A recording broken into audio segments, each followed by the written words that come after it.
नमस्कार। दूरदर्शन मध्य प्रदेश के आमने सामने कार्यक्रम में आपका एक बार फिर स्वागत है। तेजी से बढ़ती जनसंख्या न केवल भारत की बल्कि समूचे विश्व की एक बड़ी समस्या है। लगातार बढ़ती जनसंख्या के कारण एक ओर जहां विकास कार्यक्रमों और कल्याण योजनाओं का लाभ आम लोगों तक बहुत धीमी गति से पहुंच पाता है, इसके साथ ही शहरी और ग्रामीण क्षेत्रों में बढ़ती जनसंख्या से कई अन्य समस्याएं भी और साथ जुड़ी होती हैं।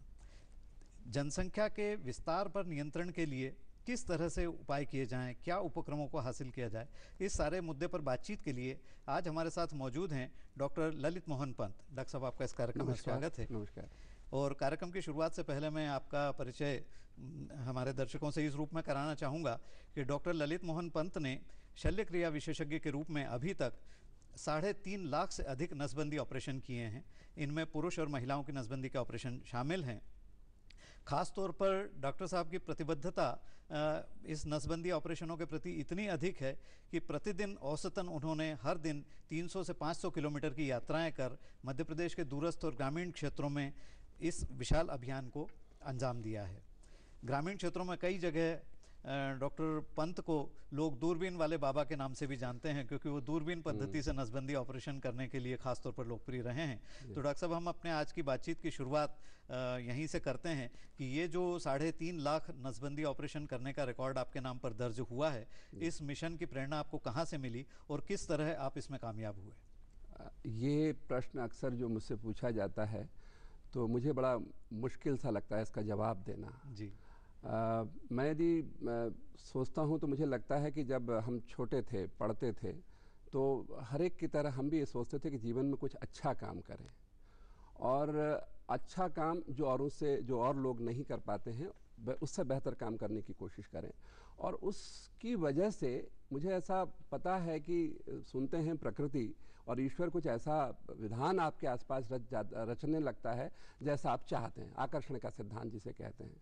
तो मुझे लगता है कि ये सब कुछ मेरे आसपास धीरे धीरे वातावरण बनता गया और मैं इसे एक ईश्वरीय प्रेरणा मानता हूँ, क्योंकि मैंने कभी नहीं सोचा था कि मैं अपने जीवन में 3.5 लाख ऑपरेशन कर पाऊंगा, जो गिनने में कई दिन लग जाएं। तो ये निश्चित ही ईश्वरीय प्रेरणा है। और इस 3.5 लाख ऑपरेशनों में सबसे बड़ी बात यह है कि मेरे हाथ से आज तक कभी किसी का कोई नुकसान नहीं हुआ है, कभी किसी को कोई क्षति नहीं हुई है, किसी को कोई हॉस्पिटलाइज नहीं होना पड़ा है। तो ये एक तरह से सिर्फ मेरे लिए नहीं, जो सुनेगा उसके लिए भी एक चमत्कार जैसी बात है। तो निश्चित ही ये मैं नहीं हूँ जो ये कर रहा है, ये करवाने वाला कोई और है जिसने मुझसे ये सब कुछ करवाया। तो ये ईश्वरीय प्रेरणा है और जिसकी वजह से मैं ये सारा काम कर पाया। तो सर, ये बताएं कि ये जो नसबंदी इतनी बड़ी संख्या में करने का आपको मैं कहूँगा कि जुनून है और आप इसको एक मिशन की तरह किए जा रहे हैं लगातार, ना आप छुट्टियों की परवाह करते हैं, ना आप ग्रामीण क्षेत्रों में कहाँ ये सुविधा उपलब्ध होगी इसकी चिंता करते हैं। औसतन प्रतिदिन 300 से 500 किलोमीटर की यात्रा कर वहाँ उन प्राथमिक स्वास्थ्य केंद्रों तक, सामुदायिक स्वास्थ्य केंद्रों तक पहुँचते हैं और इस कल्याणकारी काम को करते हैं। तो इसमें आपका रूटीन क्या रहता है और इनमें खास तौर पर क्या कठिनाई आपको सामने आई है अभी तक? रूटीन तो रोज मैं घर से सुबह से निकल जाता हूँ। पहले तो ये होता था कि मैं किसी एक जिले में काम करता था जी। और फिर जब मैं इंदौर आया तो मेरे इंदौर जिले के आसपास के जिलों में भी मेरे काम की ज़रूरत लोगों को पड़ी।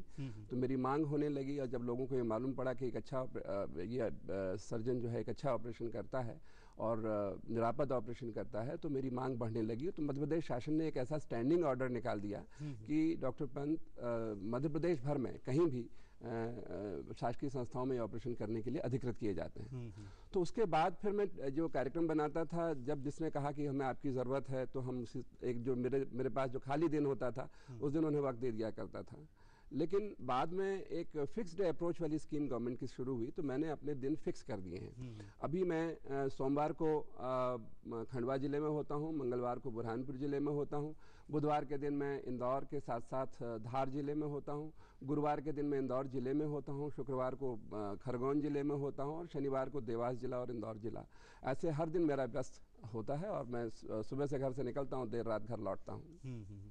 तो मुझे बताइए कि आज का दिन जो आपका शुरू हुआ, आज आपने कहाँ कहाँ कितने ऑपरेशन किए और आज का अनुभव बताइए पहले यहाँ आने के पहले। जब आपने मुझसे कहा कि मुझे यहाँ आना है, तो जैसे मैंने बताया कि मेरा हर दिन व्यस्त है, तो मुझे लगा कि इस बहाने से शायद मैं कुछ बात जो अपने मन की औरों तक पहुँचाना चाहता हूँ।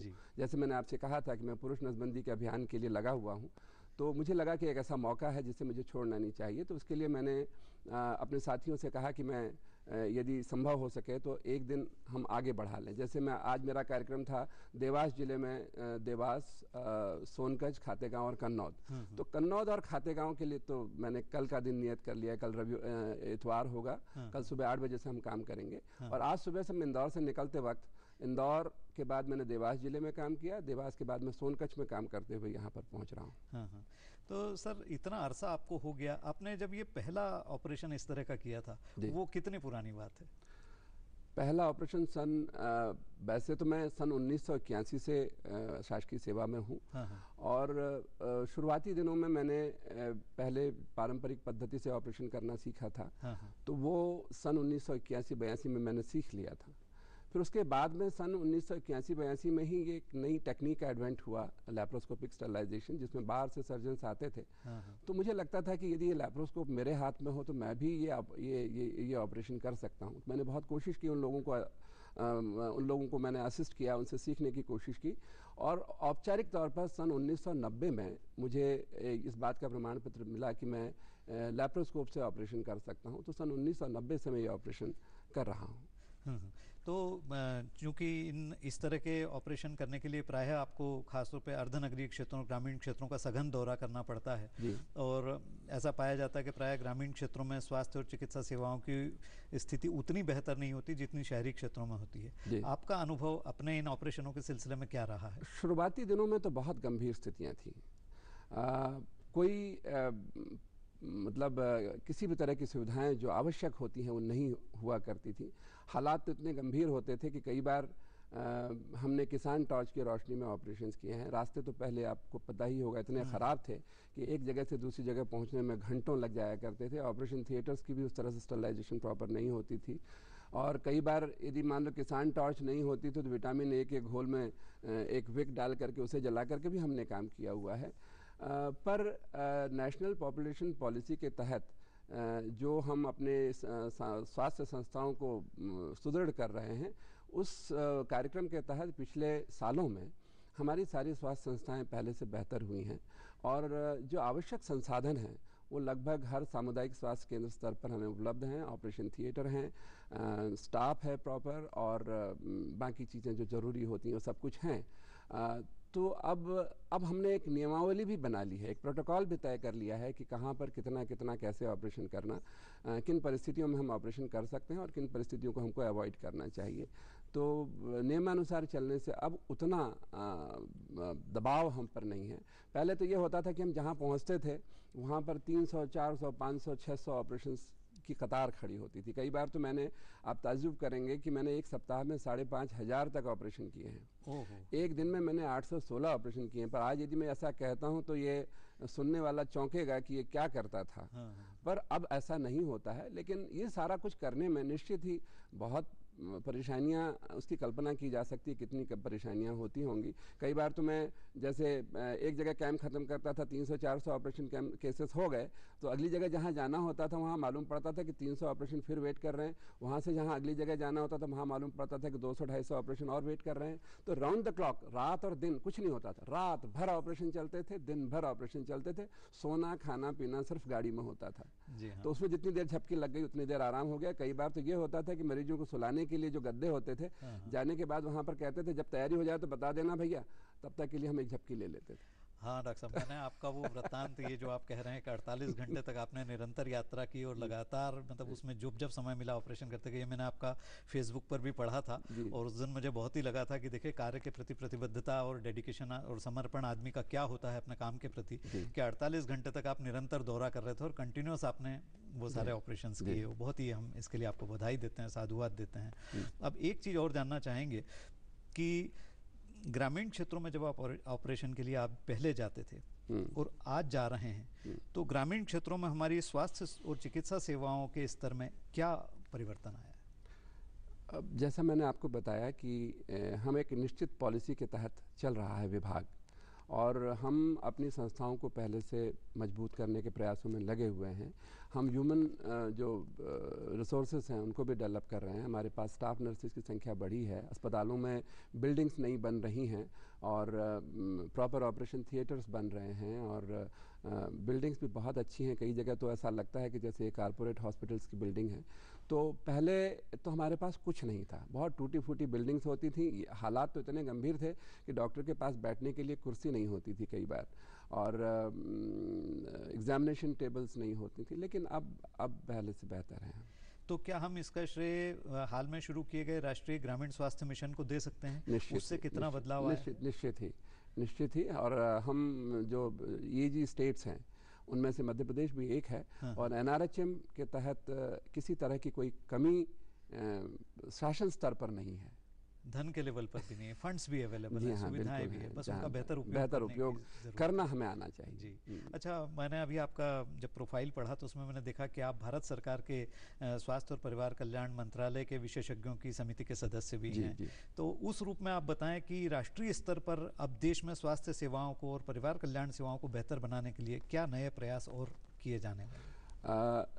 इन सेवाओं के लिए, जैसे मैंने आपसे थोड़ी देर पहले भी कहा कि हम एक निश्चित पॉलिसी, नेशनल पॉपुलेशन पॉलिसी 2000 के तहत चल रहे हैं जी। उसमें पहला हमारी कोशिश ये थी कि हम सबसे पहले अपनी संस्थाओं को मजबूत करें, उनको रिसोर्सेज प्रॉपर दें, हमको स्टाफ प्रॉपर दें। फिर उसके बाद हमारे कुछ टारगेट्स हैं, जैसे जो बाद का जो अब स्टेज अब चल रहा है, अब हमारी कोशिश ये है कि टोटल फर्टिलिटी रेट को, TFR कहते हैं इसको, टोटल फर्टिलिटी रेट, सकल प्रजनन दर, उसमें हम इसको 2.1 के स्तर पर लेके आना चाहते हैं। 2.1 पर लाने का मकसद ये है कि एक दंपत्ति के 2.1 बच्चे हों। अब ये थोड़ा सा अटपटा लगता है कि 2.1 का क्या मतलब हुआ, 2 लोगों के 2 बच्चे। हाँ। और 0.1 हम अतिरिक्त इसलिए लेते हैं कि कई बार दुर्भाग्य से कुछ लॉसेस भी होते हैं। हाँ। तो यदि हम एक दंपत्ति 2 बच्चे पैदा करते हैं तो हमारी पॉपुलेशन स्टेबलाइज हो जाएगी। इसको रिप्लेसमेंट लेवल भी कहते हैं। तो रिप्लेसमेंट लेवल के स्तर पर हम यदि ला सके तो हम हमारी जो सामाजिक विकास है, आर्थिक विकास है, उसका पर्यावरण के साथ संतुलन कायम रखते हुए अपनी आबादी को आवश्यक सुविधाएं दे सकेंगे। अच्छा, एक चीज़ और आपसे जानने में बड़ी दिलचस्पी है कि देश में परिवार कल्याण कार्यक्रम काफ़ी पहले से चलाया जा रहा है। बीच में कुछ अरसा ऐसा बीता कि जिसमें परिवार कल्याण कार्यक्रम को लेकर काफ़ी भ्रांतियां समाज में फैली, वो शिथिल भी हुआ, फिर उसने नए सिरे से जोर पकड़ा। तो भारत में अभी तक ये जनसंख्या स्थिरीकरण और परिवार कल्याण कार्यक्रम की प्रगति का आकलन आप एक विशेषज्ञ के रूप में कैसे देखते हैं?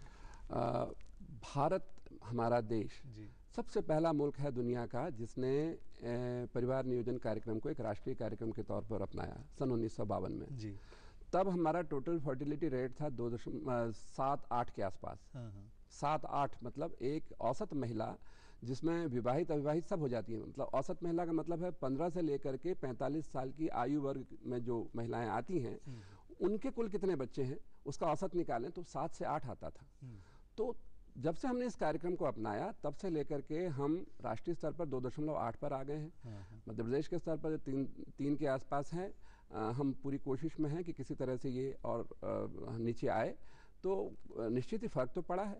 यदि मान लो आज भी 7 और 8 होता तो क्या स्थितियाँ होती हैं उसकी, तो हाँ, तो उसकी कल्पना करना भी बड़ा मुश्किल काम है। तो निश्चित ही इससे फ़र्क पड़ा है और सारी कोशिशें ये हैं। उसके लिए जो 2.1 तक लेके आना है उसके लिए हमको बहुत सारे प्रयास, मतलब बहुत सारे कई दिशाओं से कोशिशें करनी होती हैं, जिसमें महिलाओं का सशक्तिकरण भी एक मुद्दा है, उनकी शिक्षा भी एक मुद्दा है, ड्रॉप आउट्स को कम करना हमारी कोशिशों में से एक है, जो स्कूल जाने वाले बच्चे हैं, और हमारी जो इन्फेंट मॉर्टेलिटी रेट है उसे कम करने की कोशिश है, जो अभी करीब 256 के आसपास है। 1 लाख पर 256 बच्चे ख़त्म हो रहे हैं। तो हम उसको 30 से नीचे तक लेके आना चाहते हैं। इसी तरह से मातृ मृत्यु दर को भी हम कम करना चाहते हैं।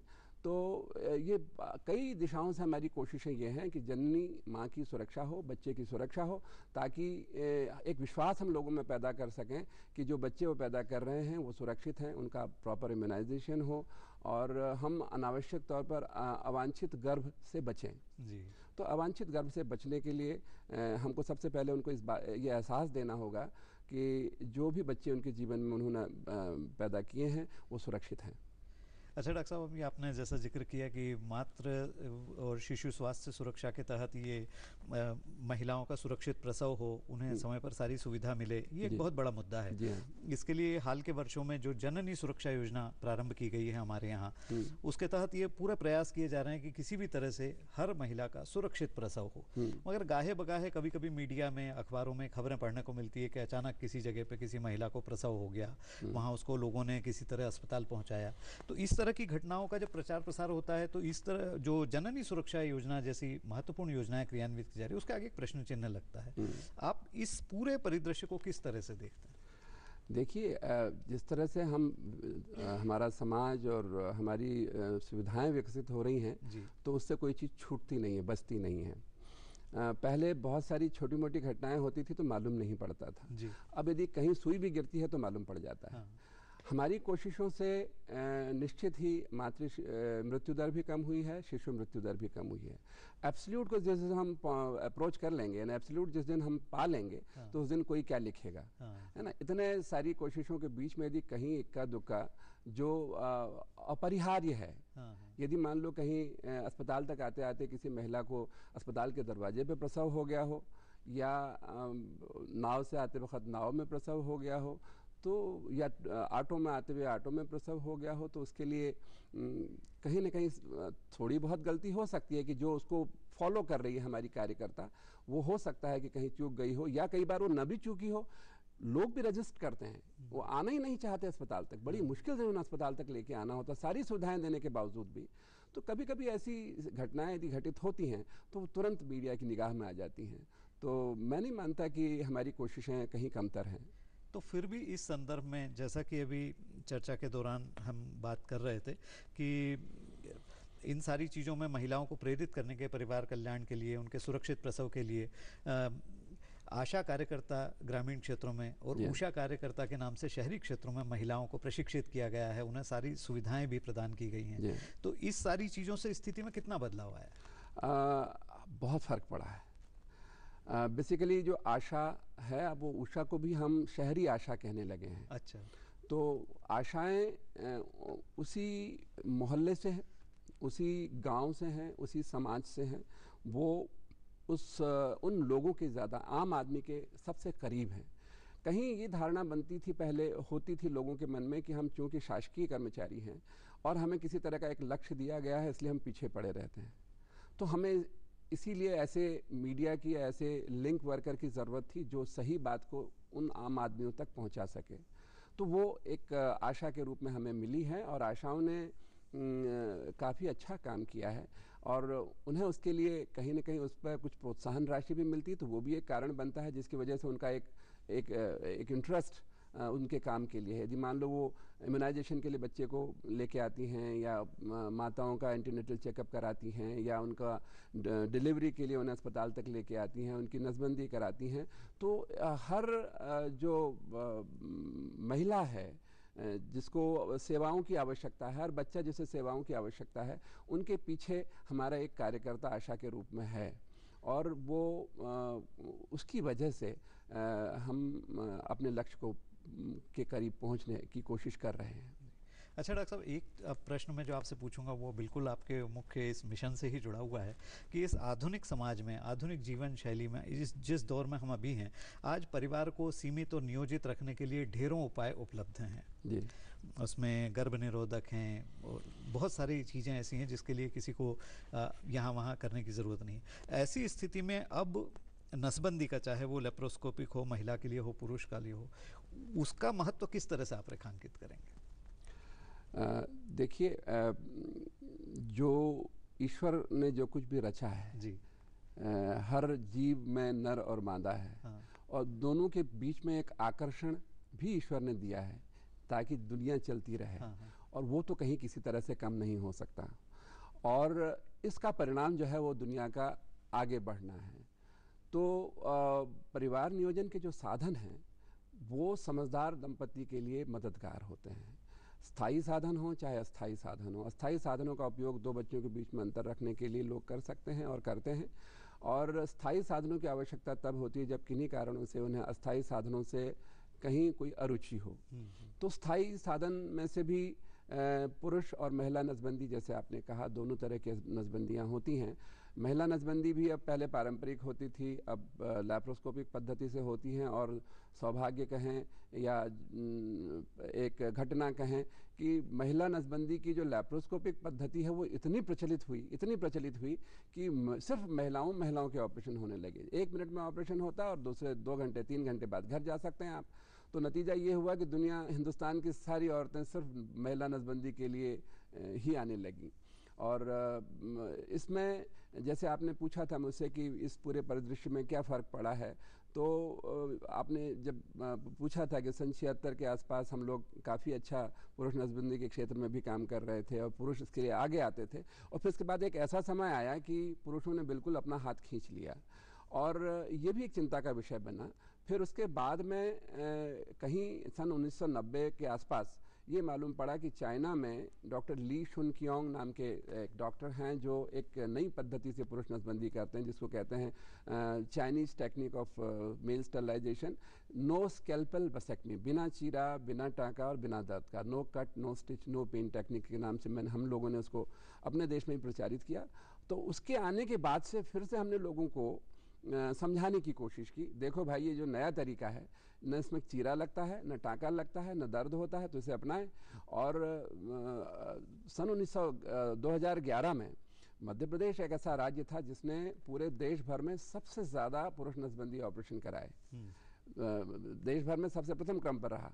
फिर कुछ पॉलिसीज़ में कुछ इस तरह का बदलाव आया कि हमने पुरुष नसबंदी की बात करना बंद कर दी, और धीरे धीरे जब बात करना बंद कर दी तो पुरुषों ने भी सोचा कि चलो कोई नहीं पूछ रहा है, महिलाएं तो करा ही रही हैं, तो महिलाओं को आगे बढ़ाते रहें। तो मेरा सोच यह है कि जैसे मध्य प्रदेश में हर साल करीब 6 से 7 लाख ऑपरेशन होते हैं। यदि 6 से 7 लाख ऑपरेशन आप करते हैं तो आपको 6 से 7 लाख बिस्तर चाहिए, उतने अस्पताल चाहिए। यदि पुरुषों की भागीदारी थोड़ी सी बढ़ जाए तो हम ज़्यादा बेहतर सुविधाएं महिलाओं को दे सकते हैं, क्योंकि हम इतनी मतलब वो जो डिज़ायर्ड फैसिलिटीज़ हैं वो कहीं ना कहीं कम पड़ जाती हैं।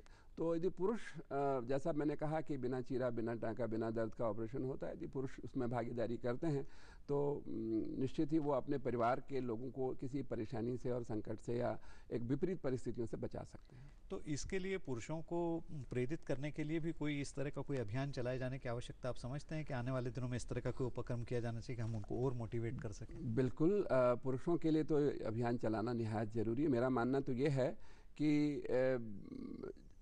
जो स्त्री किसी पुरुष की दुनिया बनाती है, रचती है, वो अपना सब कुछ छोड़ करके आपको न्यौछावर करती है अपने आप को।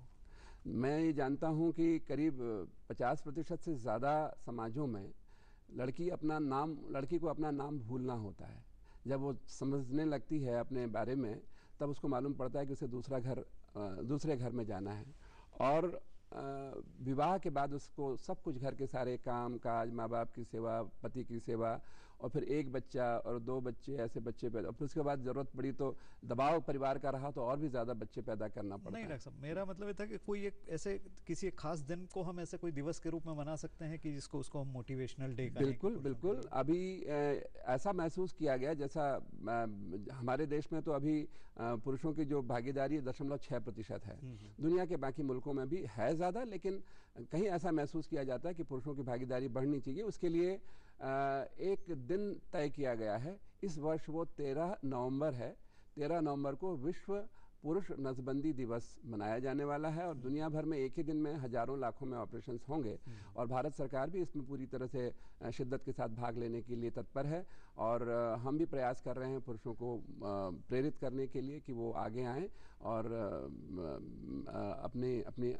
एक बहाना उनको मिलता है अपनी परिवार को या अपनी पत्नी को जाहिर करने का, कि वो ये एहसास करा सकें कि वो उसे महसूस करते हैं कि उसके जीवन में वो कितनी महत्वपूर्ण है, और वो उसे कोई कष्ट नहीं होने देना चाहते हैं। अच्छा, इस बातचीत के आखिरी दौर में मैं एक चीज़ आपके व्यक्तिगत जीवन के बारे में पूछना चाहूँगा कि एक डॉक्टर होते हुए भी, इतना व्यस्त जीवन जीते हुए भी, आप अपनी जो आपके शौक़ हैं, हॉबीज़ हैं, जैसे मुझे आपका प्रोफाइल देख के पता चला कि आपको थिएटर का शौक बहुत पहले से है, छात्र जीवन से आप थिएटर करते रहे हैं, आपको लिखने का शौक है, आप बहुत अच्छे ढंग से अपने अनुभव भी शेयर करते रहते हैं सोशल मीडिया पे। तो इस कार्यक्रम के इस आखिरी चरण में आप कुछ अपनी कोई चीज़ सुनाइए। मैं एक कविता गज़ल है जी, ये से मैं आपको सुनाना चाहूँगा। कल सहरा की धूप में साया मुझे खलता रहा, कल सहरा की धूप में साया मुझे खलता रहा, वो बेखबर भी आसमां में दर्द सा ढलता रहा।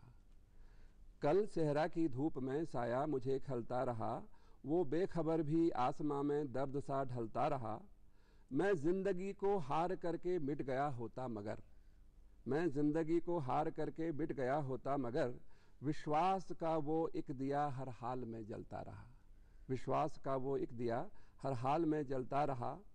थे थक गए अब पैर भी और हौसले भी पस्त थे थक गए अब पैर भी और हौसले भी पस्त थे।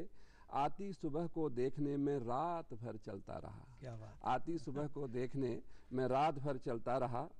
भूले नहीं हैं भूल कर क्यों याद है अब तक हमें, भूले नहीं हैं भूल कर क्यों याद है अब तक हमें, वो दर्द जो जायज़ न था, वो दर्द जो जायज़ न था कोख में पलता रहा।